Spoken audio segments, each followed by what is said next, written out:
हमारे candidate president Asif Ali Zardari साहब हैं और इंशाअल्लाह जो सूरज तुलू होगा 9 मार्च को, वो इंशाअल्लाह इत्तेहादी पार्टियों का सूरज तुलू होगा और जरदारी साहब प्रेसिडेंट मुंतखब होंगे। 2/3 आवाम ने वोट दिए हैं और 1/3 एक और को दिए हैं। इनके जरिए पूरी कौम को पता चलना चाहिए। तो मैं समझता हूँ कि हमें मिलकर हमें इस कश्ती को पार लगाना है। इत्तेहादी जमातों ने सदर के लिए आसिफ जरदारी के नाम की तौसीक कर दी। वज़ीर आज़म शहबाज शरीफ का इत्तेहादी जमातों के एजाज़ में शाया, कहा 9 मार्च को इत्तेहादी पार्टियों का सूरज तुलू होगा, आसिफ जरदारी सदर बनेंगे। चैलेंजेस हमारे नुमा है, लेकिन ये लफ्ज़ भी इन चैलेंजेस का मवाजना ना कर सकेंगे। गैस बिजली का सर्कुलर डेट 5 खरब, PIA का कर्जा 825 अरब रुपए है, बिजली की सालाना चोरी 500 अरब रुपए है। इसके बावजूद मुल्क आगे लेके जाना है।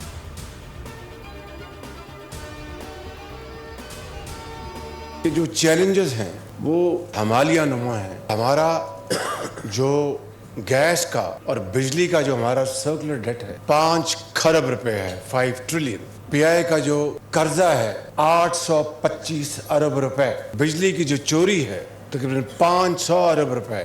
इसी से अंदाजा हो जाएगा कि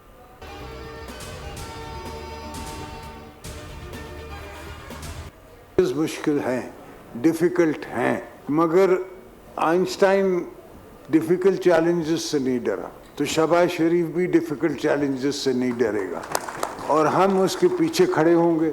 जब मैंने जुल्फ़िकार अली भुट्टो साहब का रेफरेंस दाखिल किया था तो कोई नहीं समझता था कि क्या हो सकता है या क्या होगा। चैलेंजेस है, घबराए नहीं, मिलकर मुकाबला करेंगे। आसिफ जरदारी का वज़ीर आज़म शहबाज शरीफ के साथ कदम ब कदम चलने का ऐलान। उन्होंने कहा हम शहबाज शरीफ के साथ खड़े हैं, भरपूर सपोर्ट करेंगे। भुट्टो रेफरेंस दायर किया तो कोई नहीं समझता था क्या होगा, लेकिन सबने देखा और तारीख ने माना कि भुट्टो का अदालती कत्ल था।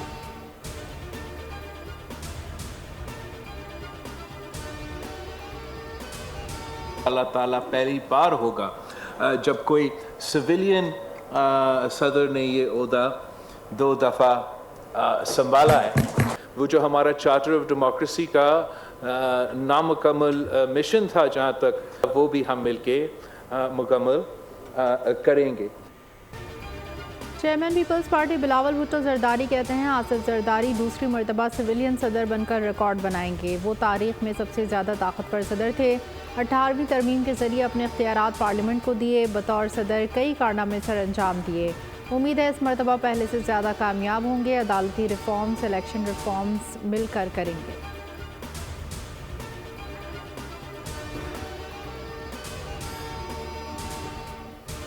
इलेक्शन है और आसिफ अली जरदारी साहब जो हैं प्रेसिडेंशियल कैंडिडेट हैं पाकिस्तान पीपल्स पार्टी की और उनकी इत्तेहादी जमातों के, और इंशाल्लाह ताला बड़ी वाज़ेह फिहरिस्त से वो जीतेंगे। 18वीं तरमीम की आपने देखे जो अपने इख्तियारात पार्लियामेंट को दिए। अब भी जो शख्सियत इस वक्त इस मुल्क में मौजूद है वो आसिफ अली जरदारी साहब हैं, जो मुफाहमत करा सकते हैं पोलिटिकल पार्टीज में। हम इस मुल्क को देखे आगे लेके चल रहे हैं। आसिफ अली जरदारी भारी अक्सरियत से कामयाब होंगे। पीपल्स पार्टी के रहनुमा फैसल करीम कुंडी की प्रोग्राम तज्जिया में गुफ्तगू। उन्होंने कहा सदर ममलिकत की हैसियत से वो मिसाक जमहूरियत और मिसाक मुफाहमत को आगे लेकर चलेंगे। जिनको आवाम ने मैंडेट दिया उन तमाम जमातों से मुफाहमत के जरिए मामलात को आगे बढ़ाया जाएगा।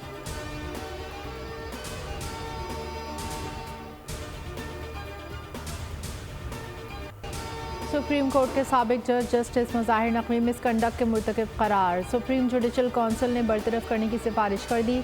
जस्टिस मुज़ाहिर नकवी के खिलाफ दायर दरख्वास्त पर तहरीरी फैसला जारी। कहा गया जस्टिस रिटायर्ड मुज़ाहिर नकवी ने अपने इख्तियारात का नाजायज़ इस्तेमाल किया और वो मिसकंडक्ट के मुर्तकिब हुए हैं। काउंसिल ने बरतरफी की सिफारिश करते हुए अपनी राय मंजूरी के लिए सदर ममलिकत को इरसाल कर दी।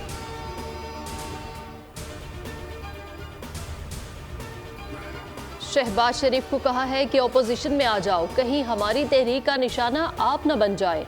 सिर्फ पार्लियामेंट में नहीं बाहर भी मुश्किलात पैदा कर सकते हैं।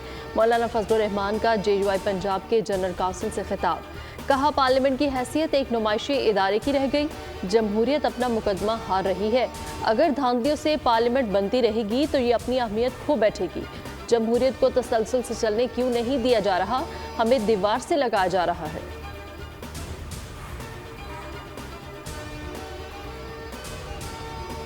मखसूस नशस्तों से मुतालिक पेशावर हाई कोर्ट के हुक्म इम्तना में 13 मार्च तक तोसी। 5 रुकनी बेंच के रूबरू सुन्नी इत्तेहाद कौंसिल की दरख्वास्त पर समाअत। इलेक्शन कमीशन के वकला ने केस की तैयारी के लिए वक्त मांग लिया। अदालत का मखसूस नशस्तों पर किसी रुकन को आइंदा बुध तक हल्फ न उठाने का हुक्म। अटॉर्नी जनरल को आइंदा समाअत पर पेश होने की हिदायत। लाहौर हाई कोर्ट में भी सुन्नी इत्तेहाद कौंसिल की दरख्वास्त समाअत के लिए मुकर्रर। जस्टिस आबिद अजीज़ शेख आज हामिद रजा की दरख्वास्त पर समाअत करेंगे।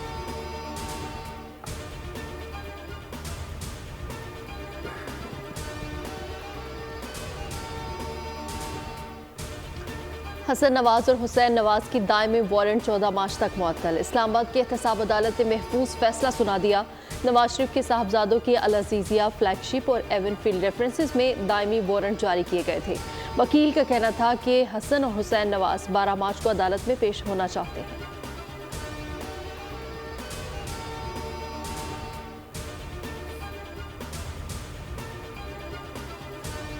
अली भुट्टो को नेशनल डेमोक्रेटिक हीरो डिक्लेयर किया जाए और उनके नाम के साथ शहीद लगाया जाए। ऑफिशियली वो पॉलिटिकल वर्कर जो अपनी सियासी जद्दोजहद में अपनी जान का नजराना पेश करते हैं, उनके लिए भी एक निशान जुल्फ़िकार अली भुट्टो अवार्ड के लिए हम रिकमेंड करेंगे। एक सिविल अवार्ड नहीं लाया जाए। जुल्फ़िकार अली भुट्टो को जमहूरी हीरो और सरकारी तौर पर शहीद का रुतबा दिया जाए। जानों का नजराना देने वाले सियासी कारकुनों के लिए जुल्फ़िकार भुट्टो एजाज़ का ऐलान किया जाए। सिंध असम्बली में जमा की गई करारदाद में वज़ीर आला सिंध मुराद अली शाह का वफाकी हुकूमत से मुतालबा। कहा 45 साल कबल किए गए जुल्म का खमियाजा भुगत रहे हैं। जुल्म को ख़त्म करने के लिए आइन में तरमीम करना होगी। जुल्फ़िकार अली भुट्टो को सरकारी तौर पर शहीद डिक्लेयर किया जाए।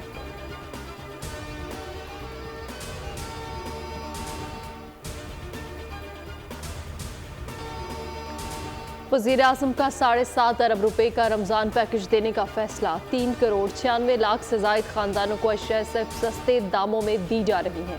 ब्रीफिंग में बताया गया कि Ramzan relief package 4,775 utility stores के जरिए तकसीम किया जा रहा है। पैकेज की मुद्दत चांद रात तक जारी रहेगी। वज़ीर आज़म का कहना था कि रमज़ान पैकेज में शामिल अशिया के मयार पर कोई समझौता कबूल नहीं।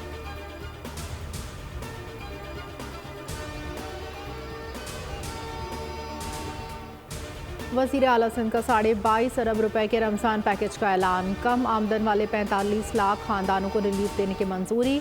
60% आबादी को फी कस 5,000 रुपये नकद दिए जाएंगे। मुनाफाखोरों के खिलाफ क्रैकडाउन का फैसला। मुराद अली शाह बोले, रमज़ान में खुद कीमतें चेक करने निकलूंगा।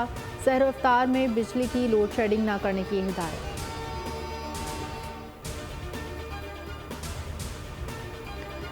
सरगोदा में मालिकान के तशद्दुद से जाँ बहक घरेलू मुलाजमा आयशा के लवाहिकीन की दिलजोई। वज़ीर आला पंजाब मरियम नवाज की दुखी खानदान के घर पहुँच गई। वालिदा से दुख का इजहार किया। मरियम नवाज से मिलते ही दुखियारी माँ फूट फूट कर रो पड़ी। मकतूल बच्ची की वालिदा को इमदादी चेक दिया। मुलजिमान को करार वाक़ई सजा दिलवाने की यकीन दहानी कराई। लाहौर पुलिस की बहादुर ASP शहर बानो नकवी की वज़ीर आला पंजाब मरियम नवाज से मुलाकात। वज़ीर आला की खातून पुलिस ऑफिसर को शाबाश, गले लगाकर थपकी दी। कहा शहरबानों ने नौजवान अफसरों के लिए बहादुरी और जुर्रत की मिसाल कायम कर दी।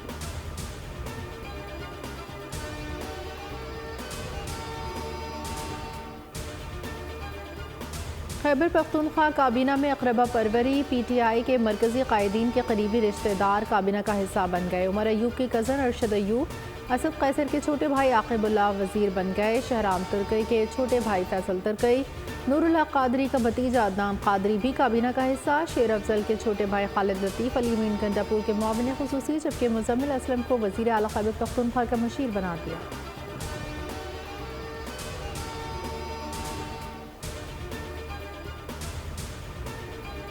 ग्रैंड अलायंस बनाने जा रहे हैं। हम पूरे मुल्क में हम तमाम पॉलिटिकल पार्टीज को इकट्ठा करेंगे जो इस इलेक्शन के हवाले से कंसर्न रखते हैं। हम पूरा तहरीक चलाएंगे। इन्होंने जो फार्म 47 के तहत जो मेंबरान हैं, इंशाअल्लाह ताला इनको इस असेंबली से निकालेंगे। तहरीक इंसाफ ने ग्रैंड अलायंस बनाने का ऐलान कर दिया। असद कैसर कहते हैं कि उन तमाम जमातों को इकट्ठा करेंगे जिनके इलेक्शन पर तहफ़्फ़ुज़ात हैं। तहरीक चलाकर फॉर्म 47 वालों को असेंबली से निकालेंगे। मुल्क को आइन और कानून के मुताबिक चलना है। उमर अयूब बोले, जेल सुप्रिटेंडेंट ने बानी PTI से मिलने नहीं दिया, कोर्ट ऑर्डर को रद्द कर दिया। बहुत बच्चे लोग तो खड़े हो जाते हैं, अब्बू आएगा हमारे लिए चीज़ लेके आएगा, ये लेके आएगा। किसी ने भी नहीं सपोर्ट किया, हम रो रहे हैं फिर बस अल्लाह अल्लाह कर। कराची के इब्राहिम हैदरी से मछली के शिकार के लिए जाने वाली लॉन्च ठट्टा के करीब उलट गई। 31 माहीगीरों को बचा लिया गया। लापता होने वाले 14 माहीगीरों का कुछ पता नहीं चल सका। जाए वकूफ पर तलाश आज भी जारी रही। माहीगीरों के वर्षा सदमे का शिकार हैं।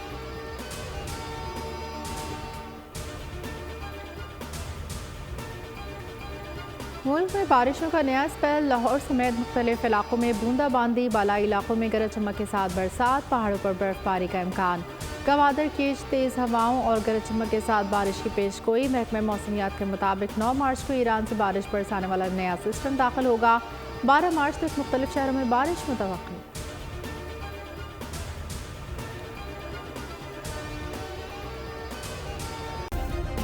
सब्सक्राइब करें और बेल दबाएं ताकि कोई खबर रह न जाए।